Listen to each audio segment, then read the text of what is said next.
Okay, so we did chapter 16, which is organizational culture. My name's Morgan. I'm Amante. I'm Thomas. I'm Dylan. I'm Lauren. So we put a video in our slides. We're not going to show it, but you can watch it on your own time if you're interested. The link is just in our slides. So organizational culture is the system of shared meaning held by members that distinguishes the organization from others. The system includes values, beliefs, and assumptions that characterize the culture. There are 6 characterizations. The first one is adaptability, which is the degree to which employees are encouraged to be innovative, flexible, to take risks, and to try experiments. The second one is detail orientation. This is the degree to which employees are expected to exhibit precision, analysis, and attention to detail.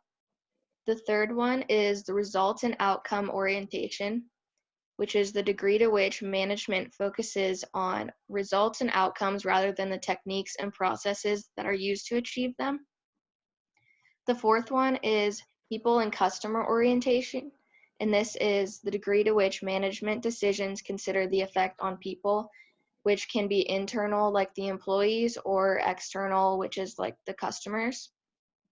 The fifth one is collaboration and team orientation. This is the degree to which work activities are organized around teams and not just around individuals. And the last one is integrity, which is the degree to which people exhibit integrity and high ethical standards in their work. There's also a second framework that organizations can use, and the first level is called the clan. This one is based on human affiliation, and the employees value attachment, collaboration, trust, and support. The second one is the adhocracy, and this one is based on change. The employees value growth, variety, attention to detail, stimulation, and autonomy. The third one is the market. This one is based on achievement. Employees value communication, competence, and competition. The last one is the hierarchy. This one is based on stability. Employees value communication, formalization, and routine. All right, so I talked about what cultures do. The functions of culture define the rules of the game pretty much. It has a boundary defining role, and it creates distinction between organizations. It conveys a sense of identity for organization members. It facilitates to something larger than individual self-interest. It enhances the stability of the social system, and it is a sense of making and controlling mechanisms that guide and shape employees' attitudes and behavior. Individual organization fit is whether the person is compatible with the culture of a company. They have high decision-making power. All right, part 2, organizational climate. The shared perception that organizational members have about an organization or workplace. A study showed that psychological climate was strongly related to the individual's level of job satisfaction, involvement, commitment, and motivation. This is linked to a higher customer satisfaction and higher financial performance. Ethical culture. This is the shared concept of right and wrong behavior in the workplace, and it reflects the true values of the organization and its members. Ethical climate theory. Basically, there's 5 of them, and they each explain a general mindset of managers and employees. Sustainability is maintaining organizational practices over a long period of time because the tools or structures that support them are not damaged by the process. Social stability practices the way that social systems are affected by an organization. And to create a truly sustainable business, organizations must create a culture and put them into practice. In part 3, the most innovative companies are characterized by their open, unconventional, collaborative, vision-driven, accelerating cultures. culture can also be culture can also be a liability due to institutionalization, which is when an organization becomes valued for itself and not for others. Barriers to change, which is shared values that don't agree with those that further the organization's effectiveness. Barriers to diversity, problems hiring people of different race, gender, or age, typo, due to differences in culture. Toxicity dysfunctions, negative and dysfunctional management produces a downward force that is equally effective and toxic. And barriers to acquisitions and mergers. When two organizations' cultures don't mesh well and create a liability to the new organization. I'm going to be talking about creating and sustaining culture. Creating culture begins with 3 major steps. First, founders hire and keep only employees who think and feel the same way as the founders do. Secondly, they indoctrinate the socialized employees to their way of thinking and feeling. Finally, the founders' own behavior encourages employees to identify with them and internalize their beliefs, values, and assumptions. 3 forces that play a crucial role in sustaining this culture is 1, the selection or hiring process. The second is actions of the top management, and third is socialization. Okay, so sustaining culture. First, the selection or hiring process. The explicit goal of the science process is to identify and hire individuals with the knowledge, skills, and abilities to perform successful. The final decision is based on, it identifies the people whose values are consistent with at least a good portion of the organization itself. The actions of the top management. Through words and behavior, senior executives establish norms that filter through the organization and about. For example, whether the risk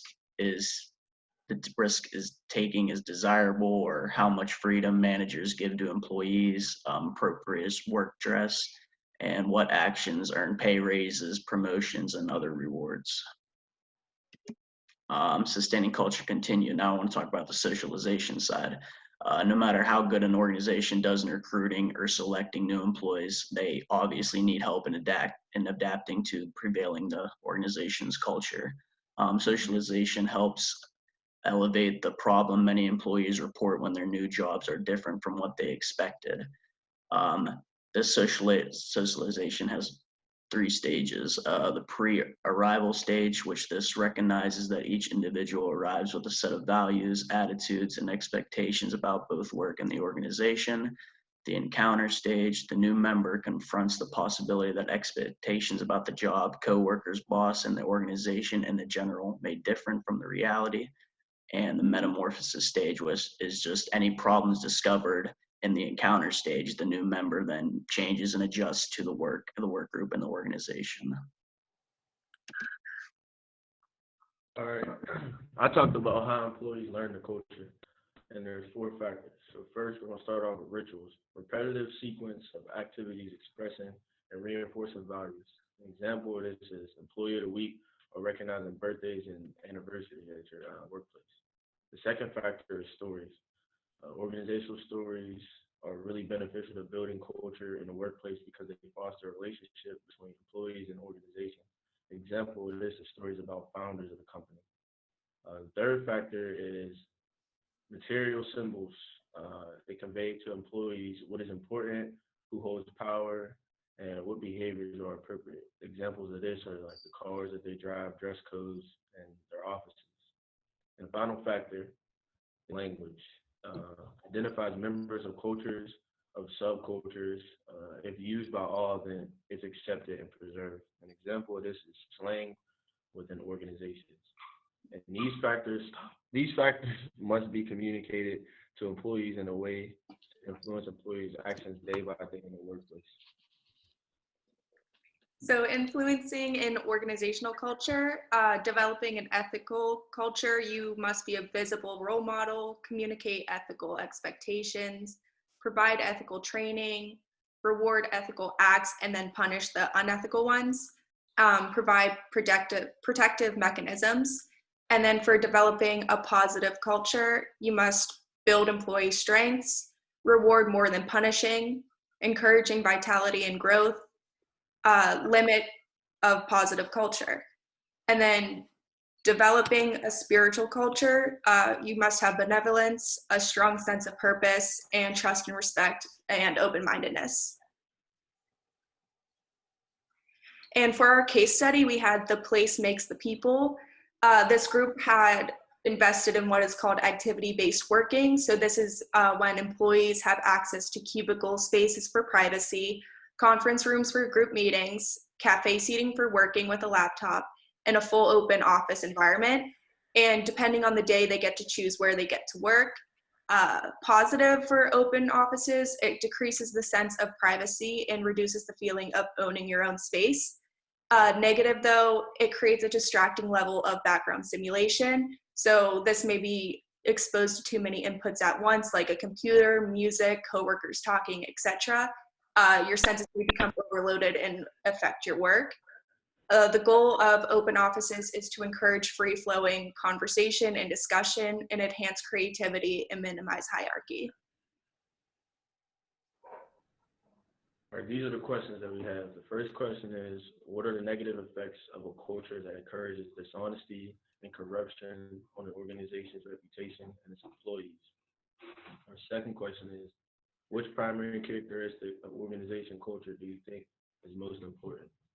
Adaptability, detail orientation, results and outcome orientation, people, customer orientation, or integrity? The last question is, in the case study, open offices decreases the sense of privacy while cubicles add the privacy in the workplace. Would you rather work in an open office or a cubicle, and why?